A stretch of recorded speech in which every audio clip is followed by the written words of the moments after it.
ምን መጣ ብዬ በድንጋጤ ከተኛውበት ተነሳውና አልጋው ላይ ቆምኩ።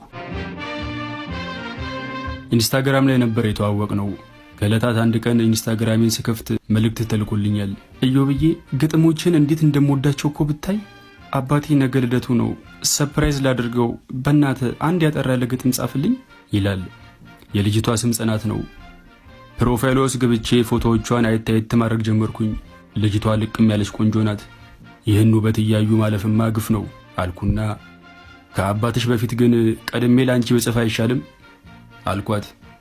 ወይኔ የምትመልስልኝ ራሱ አልመሰለኝም ነበር እኮ ቴንኪው በጣም የኔ ልደት ቀጣይ ወር ስለሆነ ለኔ ያኔ ትጽፍልኛለህ። አሁን ግን ለአባቴ ጻፍልኝ፣ 3 መስመር ራሱ በቂ ናት አለችኝ። እሺ አባቴ ስም ማን ነው? ስራውስ ምንድነው? ገዛኝ ይባላል። ጀነራል ነው። ጀነራል ማለት ጀነራል ትሬዲንግ ነው የሚሰራው? ኖ ጀነራል የሥራው ማዕረግ ነው። የቀድሞ የኢትዮጵያ ሰራዊት ወታደር ነው። ኦ ነው እንዴ?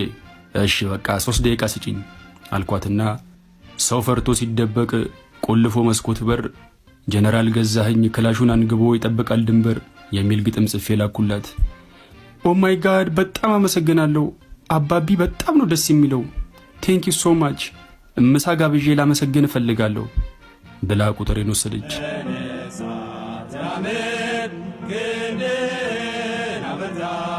አንድ ሬስቶራንት ቁጭ ብለን ምሳ እየበላን ነው። እዮብዬ መቼም በአካል አገኘሃለሁ ብዬ አስቤ አላውቅም ነበር እኮ። በጣም ነው ማደንቅ። አባቢ ደግሞ የጻፍክለትን ግጥም አንብቤለት እንዴት እንደወደደው ብታይ። በጣም ነው ደስ ያለው አለችኝ። አመሰግናለሁ አልኳት። አጎረሰችኝ። ከምግቡ ይሁን ከእጇ እንጃ ምግቡ በጣም ጣፈጠኝ። ከጽናት ጋር የተላመድን መጣን። ቤቷ ወስዳ ግጥሙን የጻፈው እሱ ነው ብላ ከአባቷ ጋር አስተዋወቀችኝ። በጊዜ ሂደት ፍቅር ውስጥ ገባን። እንደ ቤተኛ ቤታቸው መመላለስ ጀመርኩ። የሆነ ቀን እነሱ ቤት ቁጭ ብለን እዮብዬ አለችኝ። ወዬ ልደት ቀጣይ ሳምንት ነው አይደል?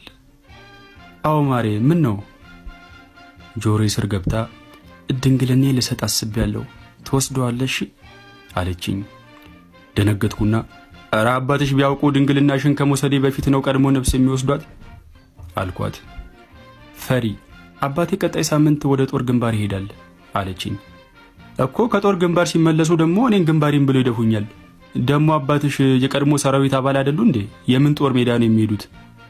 ነው ወይስ ዚያድ ባሬ ከሞት ተነስቶ ድጋሚ መጣ? ሰሞኑን የቀድሞ ሰራዊት አባላት ሀገራቸውን አግዙ ተብለው ተጠርተዋል። ስለዚህ የዛን ቀን